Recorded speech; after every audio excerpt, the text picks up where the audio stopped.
ज़िलो जामशोरो तालको थाणो बुला खान जो कोहिस्तानी इलाइक़ो एक वसी एरिया ते पखेड़ियल जाबलू पट्टी आहे, जंहिंमें 4 यूनियन काउंसिल ऐं 28 दियूं अचनि थियूं।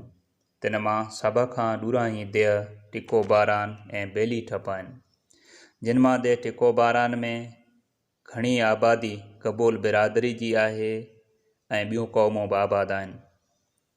हूअं त कोहिस्तानी माण्हू जो जियापो बरसात ते आहे। बरसात न पवण जे सूरत में दरियाई बेराइची इलाइक़नि जो रुख़ कंदा आहिनि ऐं वसकारो थियण सां वापसि अची पंहिंजा पड आबाद कंदा आहिनि। बरसात पवण सां मालवंद मारू माण्हुनि जे मुंहं ते मुर्क मोटी ईंदो आहे। कोहिस्तानी माण्हूअ लाइ बरसात पवण सां तमामु वॾी ख़ुशी जो आलम हूंदो आहे। हूअ हिक ॿिए खे बरसात जूं वाधायूं पुण ॾींदा आहिनि, पर हिन भेरे सन 2022 जे बरसातनि कोहिस्तान जे मारू माण्हुनि जूं सभु ख़ुशियूं पाणीअ में वहाए छॾियूं। 2 महीना लॻातार तेज़ बरसातनि संदनि जा कचा कप जा अॼियल अझा गाहे पट करे छॾिया। 12 महीननि जी कमाई अनाज ऐं लटा पुसाए इस्तेमाल जोगा न छॾिया।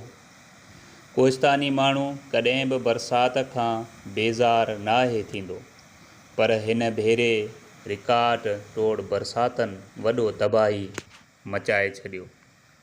70 सालनि खां मथे ॼमार जे बुज़ुर्ग जंगान छुटो ॿुधाए थो त मुंहिंजे ज़िंदगीअ में मूं अहिड़ो बरसात न ॾिठो। सही न, मींहं त घणा ई वठा, पर अहिड़ो मींहुं यको बचा को न वठो, सम्झे न, यको अहिड़ो मींहुं को न वठो। जो ॿियो महीनो 27 या 25 26 तारीख़ अञा हले थो, राति ॾींहुं वठो। उमिरि मुंहिंजी वॾी नंढो न आहे, सम्झे न, घटि में घटि 70 80 हूंदुसि। हाँ 5 बचे जी बाक़ी मुंहिंजे यादगिरीअ में अहिड़ो मींहुं न थियो।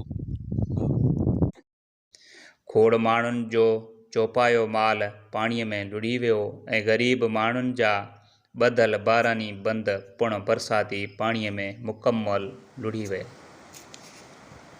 रोड रस्ता मुकमल बंद आहिनि। देह टिकोबारान जा बरसात मुतासिर साहिब हैसियत तोड़े सरकारी इंतज़ामिया खां मदद जा मुंतज़िर आहिनि। ज़रूरत हिन ॻाल्हि जी आहे त सिंध सरकार डिप्टी कमिश्नर जामशोरो ऐं चूंडियल नुमाइंदनि खे घुर्जे त बेघर थियल माण्हुनि खे बेनज़ीर हाउसिंग स्कीम प्रोग्राम तहत पक्का घर ठाराए ॾिना वञनि ऐं सरकार तरफ़ां बुलडोज़र मोकिले झुरी वियल बारानी बंद ॿधाए ॾिना वञनि ऐं कचा रस्ता बहाल कया वञनि त जीअं मुतासिर माण्हुनि जो शहर ताईं आमदो रफ़्त आसान थिए ऐं एमरजेंसी जे सूरत में को बीमार कंहिं इस्पताल ताईं फ़ौरन पहुची सघे।